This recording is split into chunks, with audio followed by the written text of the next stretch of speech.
नमस्कार, आप देख रहे हैं इंडिया वॉइस। मैं हूं आपके साथ जूही सिंह और बात करेंगे खबरों की। किसान आंदोलन से जुड़ी बड़ी खबर सामने आ रही है। किसान संगठनों सरकार में आज बातचीत। चंडीगढ़ में आज तीसरे दौर की बैठक होगी। शाम 5 बजे चंडीगढ़ में बैठक का आयोजन किया जाएगा और किसान आंदोलन से जुड़ी खबर सामने आ रही है।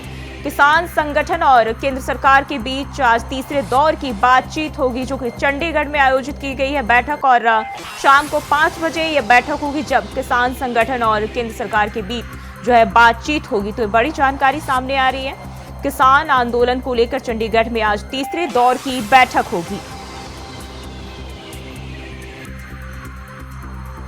शाम को 5 बजे चंडीगढ़ में बैठक का आयोजन किया जाएगा, जब केंद्र सरकार की ओर से और किसानों की ओर से बातचीत की जाएगी। बैठक में दोनों तरफ के लोग शामिल होंगे और इस दौरान किसानों के मुद्दों को लेकर जो है बातचीत इस दौरान की जाएगी।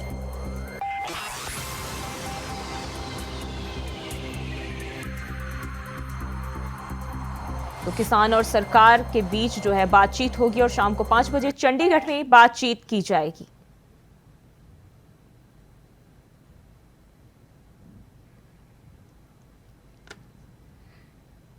तो किसानों को लेकर जो है वो बातचीत की जाएगी और चंडीगढ़ में 5 बजे बातचीत की जाएगी। और वहीं बात करेंगे अगली खबर की। दिल्ली बॉर्डर पर किसानों का जमावड़ा लगा हुआ है, जिसको लेकर पुलिस प्रशासन ने भी कमर कस ली है। वहीं टिकरी बॉर्डर मेट्रो स्टेशन पर भी सुरक्षा के पुख्ता इंतजाम किए गए। पुलिस के साथ साथ अर्धसैनिक बलों के जवान भी तैनात है। यात्रियों पर भी कड़ी नजर रखी जा रही है। किसानों के दिल्ली कूच को लेकर के दिल्ली में किसी भी तरीके की कोई सेंधमारी ना हो सके, कोई अप्रिय घटना ना हो सके, इसको लेकर के दिल्ली की तमाम बॉर्डर पर सुरक्षा व्यवस्था के मद्देनज़र चाक चौबंद इंतजाम किए गए हैं। सुरक्षा एजेंसियों ने दिल्ली की सीमाओं को अपने नियंत्रण में ले लिया है। बात अगर टिकरी बॉर्डर की करें तो मैं इस वक्त टिकरी बॉर्डर के मेट्रो स्टेशन के पास खड़ा हूँ। यहाँ से तकरीबन 1 किलोमीटर की दूरी पर बॉर्डर है और उसको पूरी तरीके से सील कर दिया गया है। ऐसे में मेट्रो स्टेशन पर भी सुरक्षा एजेंसियां मुस्तैद दिखाई दे रही है। आप देख सकते हैं कि यहाँ टिकरी बॉर्डर मेट्रो स्टेशन के गेट पर ही सुरक्षा एजेंसियां तैनात की गई है। इसके अलावा मेट्रो परिसर के अंदर भी जो अलग से जो एजेंसियां हैं वो तैनात की गई है। साफ कहा जा सकता है कि जिस तरीके से किसानों ने दिल्ली कूच का आह्वान किया है, उसके मद्देनज़र पिछली बार की तरह कोई स्थिति इस बार ना हो, उससे पहले ही सुरक्षा एजेंसियां ना केवल अलर्ट मोड पर है बल्कि एक्टिव भी दिखाई दे रही हैं और नियंत्रण को अपने कब्जे में ले रखे और हर हालात से निपटने की तैयारियों में भी अभी से ही जुटी हुई है। Ajit Kumar, India voice, Delhi. और इस खबर पर साथ जानकारी के साथ दिल्ली से अजित और गाजियाबाद से प्रवीण हमारे साथ जुड़ गए। अजित, बात करें तो आज शाम को जो है, यानी कि अब से कुछ ही देर बाद जो है 5 बजे किसान संगठन और सरकार के बीच बातचीत होगी। क्या अपडेट है इसको लेकर? देखिए, बिल्कुल बताना चाहूंगा, किसानों का जो दिल्ली कूच का जो आह्वान है उसको लेकर के अब हालांकि जो किसान है वो पीछे हटने का नाम नहीं ले रहे हो। इसी बीच आज चंडीगढ़ में किसान और सरकार के बीच में एक अहम बैठक होनी है। हालांकि जो बताया जा रहा है कि लगभग 5 बजे के आसपास से बैठक शुरू होनी है, लेकिन इससे पहले पंजाब में ही आज किसानों ने रेल रोको आंदोलन भी किया और बड़ी संख्या में जो किसान है वो रेलवे ट्रैक पर बैठे। अगर बात की जाए इसी को लेकर के, क्योंकि हालांकि किसानों ने साफ कर दिया कि जब तक उनकी मांगे पूरी नहीं होंगी तब तक वो पीछे हटने वाले नहीं।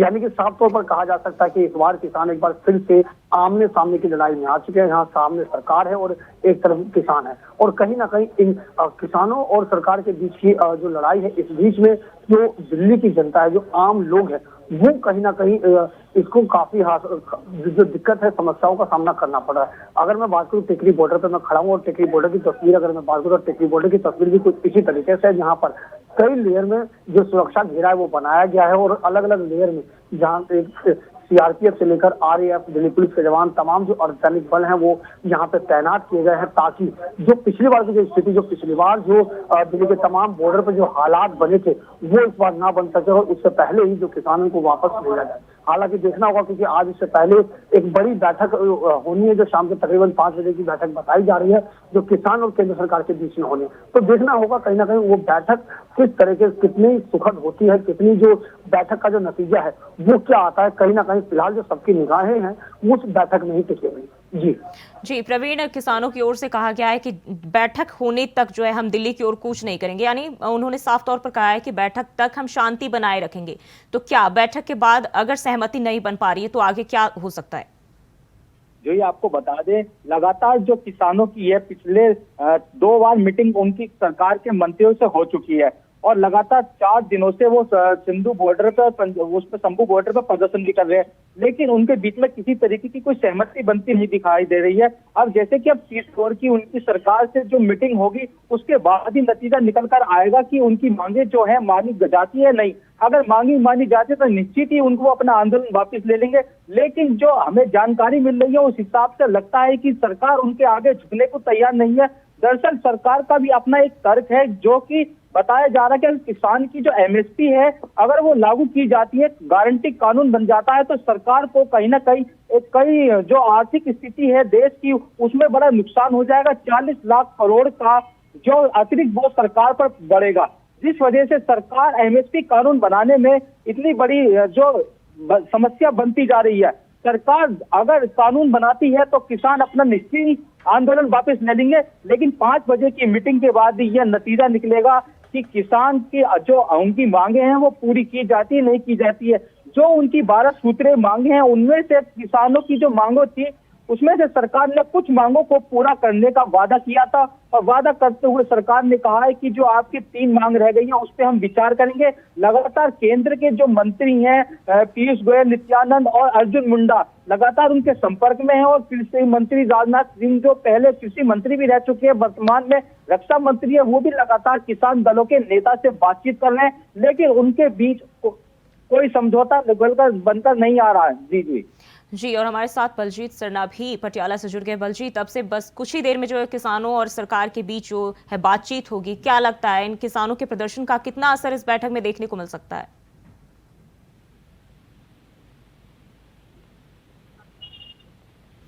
बलजीत, आवाज मिल पा रही है आपको? जी जी जी जी जी, क्या लगता है बैठक में आज जो है किसान संगठन और सरकार के बीच बातचीत होगी, कितना असर प्रदर्शन का देखा जा सकता है इस बैठक में? जी, बात करिए कि पिछली बार भी जो पिछले लंबे समय से जो किसानों ने पिछले 2020 में भी जो किसानों ने दिल्ली को जाने का किया था, लेकिन वहाँ 2 लंबा चलने के कारण जो कि केंद्र सरकार वाले जो वादे किए थे वो वादे पूरे नहीं हुए। कुछ वाले बात करें एमएसपी को लेकर या किसानों की कोई भी मांगे हैं उनको लेकर सहमति नहीं बनी गई।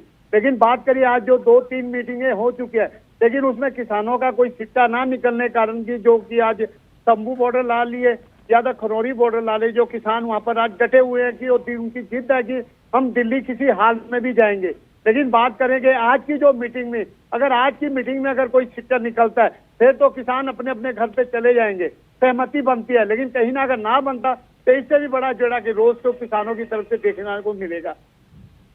जी अजीत, अगर हम बात करें आज किसानों की, आज किसान जो है बातचीत होगी, लेकिन अगर सहमति जो है जहां 13 मांगों की किसान की ओर से मांग की जा रही है, 13 मांग की बात सामने आ रही है, जिनमें 10 मांग जो है सरकार तो मान रही है, लेकिन 3 मांगों पर जो है पेंच फंसता हुआ दिखाई दे रहा है। क्या 3 मांगों को सरकार जो है हामी भर देगी इस पर? देखिए, बिल्कुल कहीं ना कहीं कहा जा सकता है कि आज की जो 5 बजे की जो अहम बैठक होनी है सबकी निगाहें उस पर है, क्या निष्कर्ष निकलकर सामने आता है। क्योंकि जो किसानों की जो तमाम जो मांग है उनमें सबसे बड़ी जो मांग लंबे समय से चली आ रही है एमएसपी की गारंटी की, और यही किसानों का कहना है कि जब तक ये मांग पूरी नहीं होगी तब तक कहीं ना कहीं वो किसान जो है वो पीछे हटने वाले नहीं है। ऐसे में निश्चित तौर पर कहा जा सकता है कि जो कहीं ना कहीं जिस तरीके से सरकार और किसानों के बीच में लगातार जो बैठकों का दौर है वो देखने वाली बात होगी कि आज किसी नतीजे पर वो बैठक जो है वो पहुंच पाती है या नहीं, अंतिम निर्णय क्या आ पाता है, कोई अंतिम रूप जो बैठकों का है वो ले पाती है या नहीं। क्योंकि कहीं ना कहीं ये जो किसानों के आगे की रणनीति को भी तय करने का काम करेगी। अगर आज जो बैठक है बेनतीजा साबित होती है तो किसान आगे दिल्ली कूच के लिए कहीं ना कहीं आह्वान भरेंगे और निश्चित तौर पर उसका सामना जो है वो आम जन को ही भुगतना पड़ेगा। क्योंकि जैसा कि पिछली बार जब किसान लंबे समय तक दिल्ली के तमाम बॉर्डर पर बैठ गए थे तो उस समय जो स्थिति देखने को मिली थी वो किसी से छिपी नहीं है। ऐसे में सरकार पर भी कहीं ना कहीं काफी दबाव जरूर देखने को मिल रहा है। सरकार भी ये समझ चुकी है, क्योंकि सरकार ने खुद वो दौर देखा है कि अगर सरकार अच्छी तरह से जानती है कि अगर किसान किसी भी तरीके से आगे बढ़े तो न केवल सरकार बल्कि आम जन को भी इसका भुगतान भुगतना पड़ेगा। और कहीं ना कहीं अगर बैठकों का जो दौर है वो सफलतापूर्वक नहीं होता है, सुखद नहीं होता है, तो ये सरकार के लिए भी काफी चुनौतीपूर्ण होने वाले है कि आखिरकार कैसे किसानों को अब दिल्ली कूच आने से रोका जाए। तो निश्चित तौर पर देखने वाली बात होगी कि आज जो बैठक होनी है वो कितनी सफलतापूर्वक बैठक होती है, किस रणनीति के तहत बैठक होती है और किन किन मांगों को जो सरकार है वो मांगती है, और सबसे बड़ी मांग जो एमएसपी की गारंटी की है उस पर सरकार का क्या रुख होता है। जी बलजीत, आपके पास आना चाहूंगी। आज जो इंडिया वॉइस पर खुद राकेश टिकैत भी, किसान नेता राकेश टिकैत जुड़े थे, जब उन्होंने कहा है, एक बड़ा बयान दिया, उन्होंने कहा है कि किसानों के बीच, किसानों की मांग तो एक है लेकिन इनके बीच यूनिटी नहीं है। जी, कहीं ना कहीं देखा जाए जो टिकैत की तरफ से आज कहा गया था, लेकिन कहीं ना कहीं जो पंजाब के किसान है वो इस बात को केंद्र सरकार के ऊपर में यकीन नहीं करते, क्योंकि जो केंद्र सरकार ने जो पहले जो वादे किए थे किसानों के जो थे 13 जो वादे थे उनमें से कुछ 10 की सहमति दिखाई थी केंद्र सरकार की तरफ से, लेकिन कहीं ना कहीं किसान की तरफ। जी, आवाज मिल पा रही है आपको? हेलो बलजीत, आवाज मिल पा रही है आपको? हेलो हेलो जी, आप अपनी बात पूरी करिए। जी, कहीं ना कहीं जो केंद्र सरकार की तरफ से किसानों का यही कहना है कि बार बार जो कि केंद्र सरकार हमारी मांगे पूरी करें, लेकिन कितने ना कहीं रोज देखने को मिल रहा है कि पंजाब के किसानों को लेकर अगर आज किसानों के बार बार कहा जा रहा है कि जब भी हम मीडिया या कोई करनी जाता है उनका एक ही बात बोला जाता है कि केंद्र सरकार हमारे मांगे जो पूरी नहीं करी है।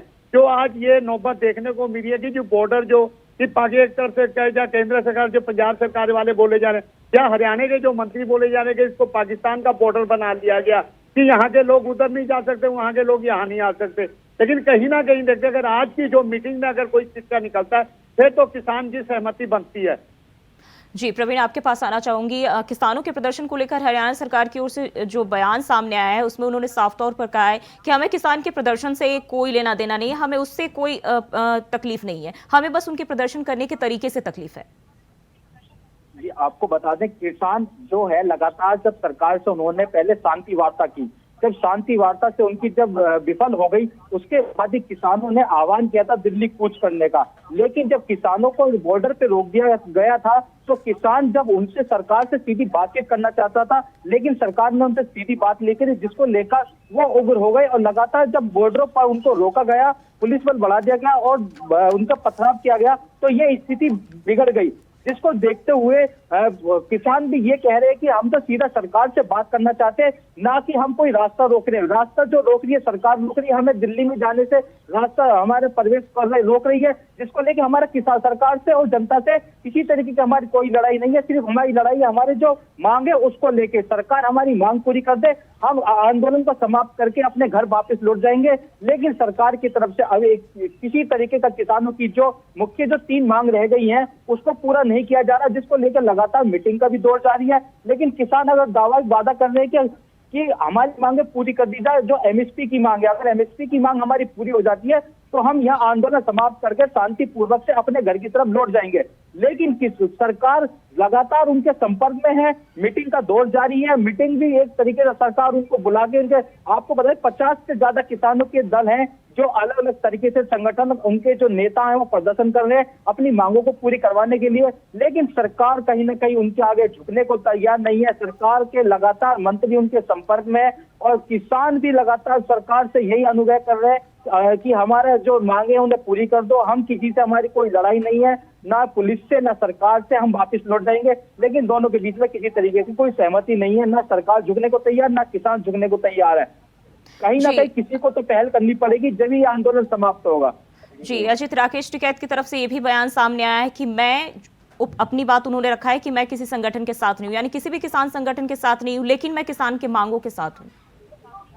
देखिए बिल्कुल इस समय क्योंकि किसानों की जो मांग है, किसानों की जो 13 सूत्री मांग है वो इस समय सबसे बड़ी चीज है। और कहीं ना कहीं जो जिस तरीके से राकेश टिकैत ने पिछले दिनों भी जब 13 तारीख को दिल्ली कूच का जो आह्वान किया गया था किसानों के संगठन की तरफ से, तो उस समय भी राकेश टिकैत ने साफ कहा था कि हमारी मांगे हैं और उसमें भी सबसे बड़ी जो मांग है एमएसपी की गारंटी अगर सरकार मान लेती है तो निश्चित तौर पर वो अपना जो प्रदर्शन है वो वापस लेने को तैयार है। लेकिन सरकार है कि वो उनकी मांगों को मानने को तैयार नहीं है। वो साफ तौर पर वादा खिलाफी का आरोप लगाया कि जब पिछली बार जब कृषि कानून के खिलाफ जब उन्होंने प्रदर्शन किया था दिल्ली की सीमाओं पर जब वो बैठ गए थे तो उस समय सरकार ने कहीं ना कहीं इस बात को स्वीकार किया था, समझौता हुआ था कि जो तमाम जो मांगे चाहे वो एमएसपी की मांग हो, टैनी निष्ठा वाली बात हो या फिर अन्य जो किसानों पर लगाए गए मामले हो, इन सब चीजों को लेकर के उस समय समझौता हुआ था। लेकिन सरकार उस मांग को अभी तक पूरा नहीं कर पाई है और यही वजह है कि एक बार फिर से किसानों ने दिल्ली कूच का आह्वान किया। हालांकि फिलहाल जिस तरीके से जो आज बैठक है, इस बैठक की वजह से रोक दिया गया था। जी, 3 दिनों से प्रदर्शन जारी है बलजीत, और अब क्या लगता है आगे अगर सरकार इस पर सहमति नहीं जताती है तो किसानों का और भी आक्रामक रूप देखने को कहीं ना कहीं मिल सकता है?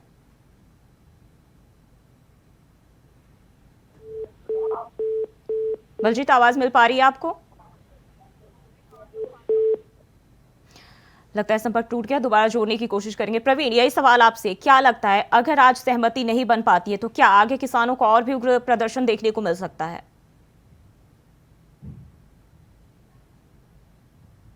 उनको अभी पश्चिमी उत्तर प्रदेश के वो दिल्ली से सटे जो बॉर्डर है उन पर अभी पहुंचे नहीं है। जो पहुंच रहे हैं उनको फिलहाल जो पुलिस रोक रही है। अगर किसानों की मांग को पूरा नहीं किया जाता तो जो पश्चिमी उत्तर प्रदेश के जो भारतीय किसान यूनियन के जो अध्यक्ष हैं राकेश टिकैत, उनका कहना है कि 17 तारीख को हमारी मासिक मीटिंग होगी और पूरे किसान आंदोलन को लेकर उस पर चर्चा की जाएगी। पंजाब हरियाणा का किसान अपना आपको समझे, पूरा देश का किसान उनके साथ है। अगर उनकी मांगों को पूरा नहीं किया जाएगा तो हम 17 तारीख की मीटिंग के बाद फैसला करेंगे और आंदोलन में शामिल होंगे, जिसको लेकर किसानों में अगर उनमें इस बात पर अगर किसान शामिल हो जाते हैं तो कहीं ना कहीं जो उत्तर प्रदेश की जो पुलिस है जो लगातार दिल्ली यूपी बॉर्डर पर तैनात है उनको भी आगे जाके परेशानी होगी, जनता को भी झेलनी पड़ेगी। फिलहाल राकेश टिकैत साहब की तरफ से ये बयान आने से कहीं ना कहीं हलचल मच गई है। अब 17 तारीख की मीटिंग के बाद ये फैसला होगा कि आगे की रणनीति क्या होगी किसान आंदोलन को लेकर। कल उनके यहाँ एक बड़ी मीटिंग रखी गई है। जी प्रवीण, बहुत बहुत शुक्रिया आपका। अजित, आपका भी बहुत बहुत शुक्रिया, और बलजीत आपका भी बहुत बहुत शुक्रिया। और वहीं बात करेंगे अगली खबर की। लखनऊ के चित्रकूट में हुई दुर्घटना का मुख्यमंत्री ने संज्ञान लिया है। बता दें कि सीएम योगी ने घटना पर दुख जताया और घटना की जांच के निर्देश भी दिए। साथ ही मृतकों के परिजनों को 5 लाख मुआवजा देने और घायलों को 50,000 आर्थिक सहायता देने के निर्देश दिए।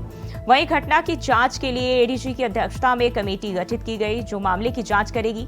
बताया जा रहा है कि सीएम योगी पल पल की अपडेट ले रहे हैं और दोषियों के खिलाफ एफआईआर दर्ज करने के निर्देश देने के साथ ही सीएम योगी ने कहा कि घायलों का निःशुल्क इलाज किया जाएगा और मृतकों की आत्मा की शांति के लिए ईश्वर से प्रार्थना भी की। साथ ही मृतक के परिजनों के प्रति शोक संवेदना जताई है।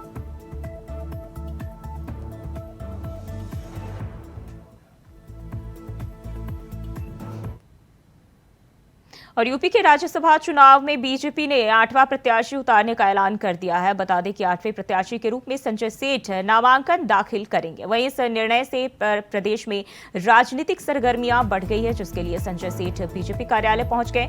साथ ही बीजेपी प्रदेश अध्यक्ष भूपेंद्र चौधरी भी मौजूद रहे। बता दें कि यूपी में 10 सीटों पर 11वें प्रत्याशी ने भी दावा ठोका है। यूपी की 10 राज्यसभा सीटों पर बीजेपी ने 8 और सपा ने 3 प्रत्याशी उतारे हैं।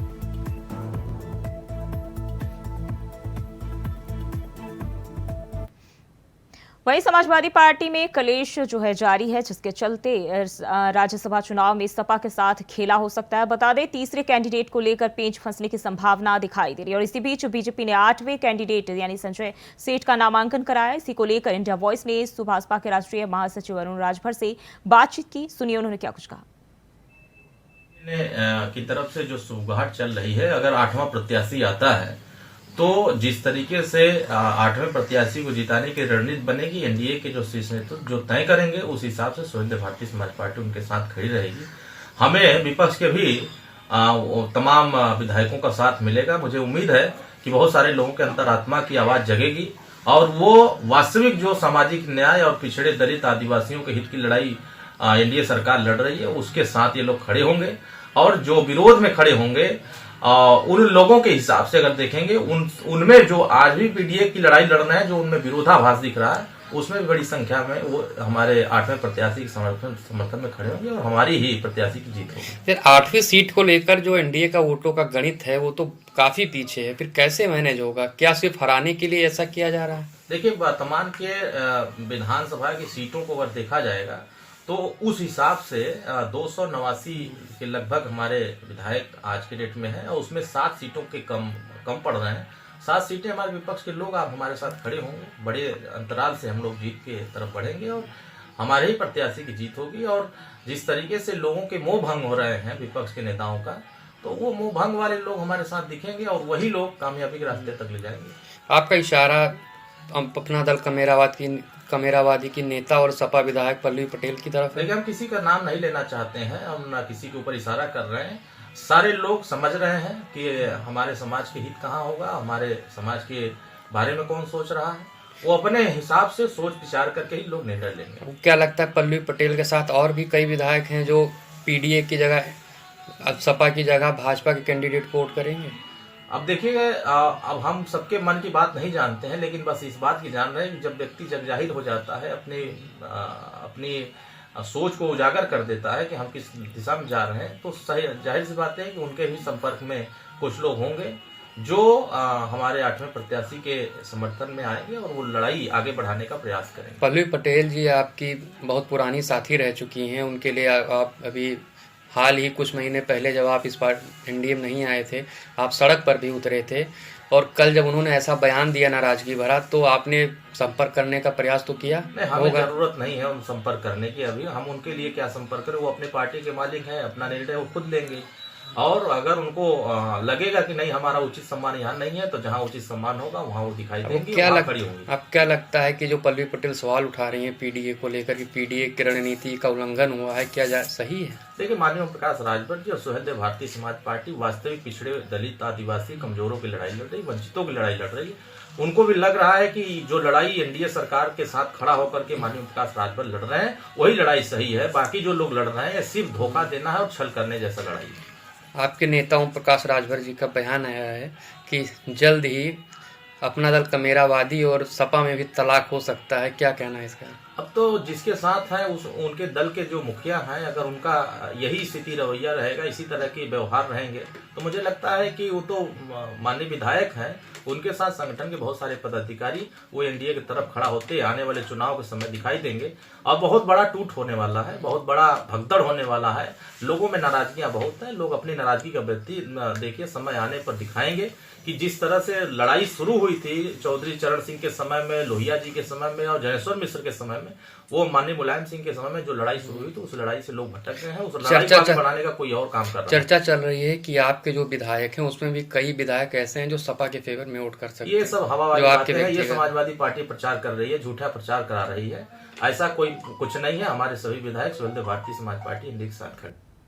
सपा और अखिलेश यादव से नाराज अपना दल कमेरावादी की नेता और सपा विधायक पल्लवी पटेल ने बड़ा फैसला किया है। बता दें कि वह भारतीय राष्ट्रीय कांग्रेस के नेता और वायनाड सांसद राहुल गांधी की अगुवाई वाली भारत जोड़ो न्याय यात्रा में उनके साथ नजर आएंगी। कांग्रेस के पूर्व अध्यक्ष की अगुवाई वाली यह यात्रा 17 फरवरी को उत्तर प्रदेश में शामिल करेगी।